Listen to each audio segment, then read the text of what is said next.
carta de Paulo aos Romanos é um presente tão precioso de Deus, respondendo a diversas perguntas cruciais da vida cristã para nós. Pastor John, ajude-nos aqui. Você tem lido, estudado e estimado esta carta aí por mais de 60 anos. Que conselhos você nos daria para nos ajudar a extrair o máximo de glórias desta grande carta? Afirmo sem medo de contradição que a carta de Paulo aos Romanos é a maior carta que já foi escrita na história do mundo por qualquer pessoa, cristã ou não cristã. Aqui está o que eu quero dizer quando digo ser ela a maior carta já escrita. 3 coisas. 1. É o resumo mais completo, divinamente inspirado, das maiores realidades do universo. 2. Entre esses escritos inspirados, não é apenas o resumo mais completo das maiores realidades. Ele penetra mais profundamente nessas realidades do que qualquer outro livro, como a condição da humanidade fora de Cristo, o significado da justificação pela fé, o milagre da vida cristã vivido segundo a lei do Espírito, a condição do mundo natural sob a queda, o destino futuro do povo de Israel, o mistério do porquê Deus prepararia vasos de ira para a destruição, coisas assim.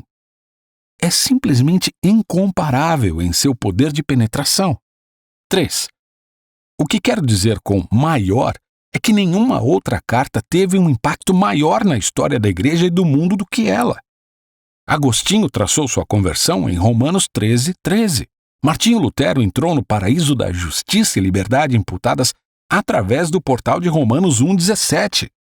E o coração de John Wesley foi libertado dos esforços do Oxford Club para a alegria da fé ao ouvir os morávios lerem o Prefácio de Lutero a Romanos. E milhões de outros caminharam em paz com Deus ao longo do que chamamos de estrada romana. Por exemplo, as declarações a seguir. Romanos 3:23. Todos pecaram e carecem da glória de Deus. Romanos 6:23. O salário do pecado é a morte. Romanos 5:6. Quando ainda éramos fracos, Cristo morreu pelos ímpios. Romanos 10:9. Se você confessar com a sua boca que Jesus é Senhor e crer em seu coração que Deus o ressuscitou dentre os mortos, será salvo.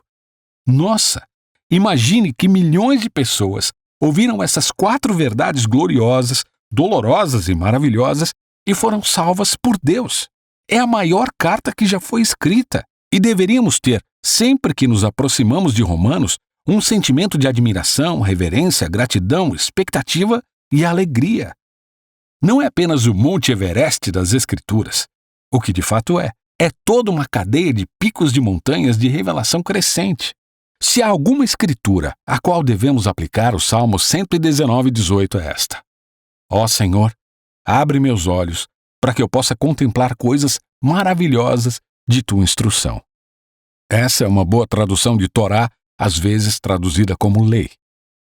Então, como esse senso de expectativa, admiração, reverência e gratidão pelo maior de todos os livros, há um ângulo peculiar do qual devemos abordar este livro? Bem, estou muito hesitante em limitar a abordagem de qualquer pessoa a este livro. É sem exagero um oceano. É um oceano de percepção da realidade.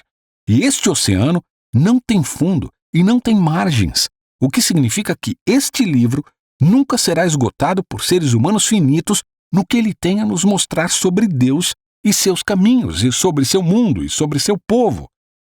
Mas se alguém nos ouvindo quiser uma sugestão, aqui está a minha.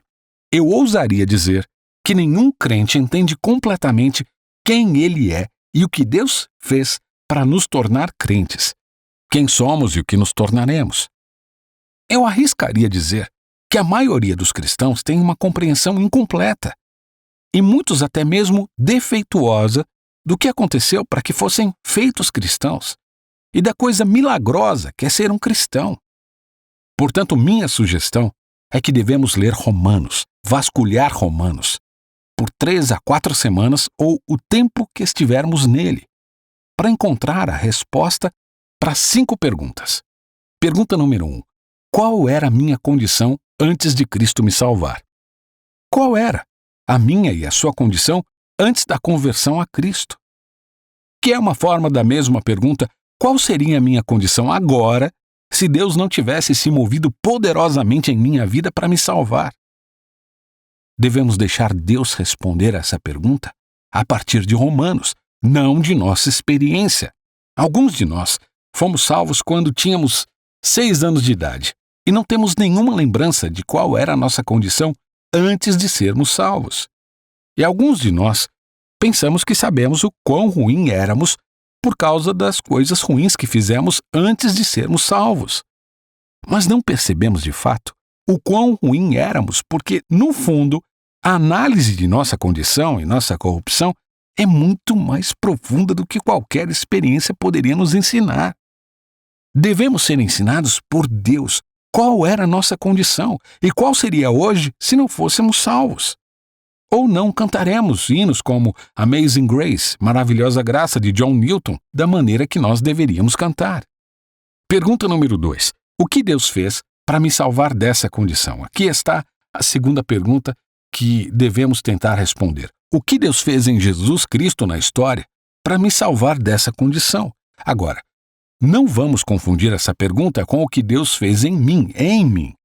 O mundo inteiro de Martinho Lutero virou de cabeça para baixo quando ele percebeu que sua salvação foi realizada fora dele.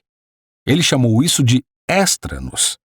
Lembro-me da primeira vez no seminário que ouvi esta frase e ela caiu sobre mim de forma semelhante com poder.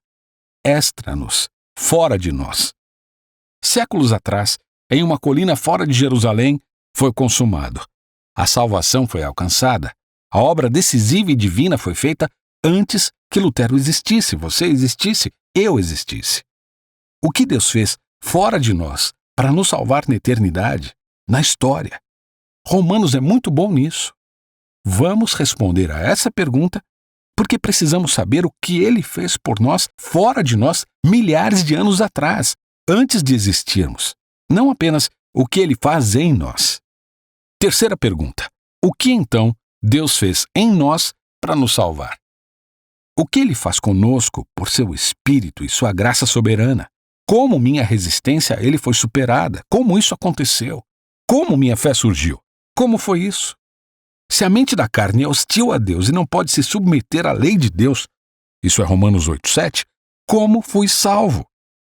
A glória da graça de Deus que encontramos na Bíblia é tão poderosa e decisiva que paramos de atribuir a nós mesmos coisas que a Bíblia atribui a Deus. A quarta pergunta que espero que possamos responder lendo Romanos é esta. Como então viverei neste mundo se fui salvo assim? Como viverei nesta igreja? Como viverei com meus inimigos? Como viverei em relação ao governo, em relação aos povos não alcançados do mundo? Por qual poder posso viver a vida cristã? Como devo ganhar esse poder? Como devo derrotar o pecado? Como vivo a vida cristã? E a última pergunta, número 5, é esta. Qual é meu futuro? Qual é meu futuro nesta vida? Que tipo de cuidado Deus tem comigo nesta vida enquanto ando no Espírito? Qual é o meu futuro para sempre? Essas são as minhas 5 perguntas. Agora, não quero limitar os insights de ninguém enquanto você lê Romanos. Deus tem coisas para você ver além dessas 5 perguntas, tenho certeza. Então, uma maneira de fazer as duas coisas, deixar Deus dizer o que Ele quiser dizer além dessas e fazer essa busca por essas 5 respostas, é pegar um caderno ou algumas folhas de papel e colocar essas 5 perguntas em 5 páginas diferentes. E então, enquanto você lê, fique atento a essas 5 perguntas. E toda vez que você vir algo que se relacione a uma delas, anote naquela página específica enquanto Deus mostra a você todos os tipos de outras coisas também. Deixe Deus falar com você da maneira que Ele quiser. E não se preocupe, que você não consegue ver tudo. Dependendo da sua idade, você pode ler talvez mais 100 vezes. E sempre haverá mais para ver.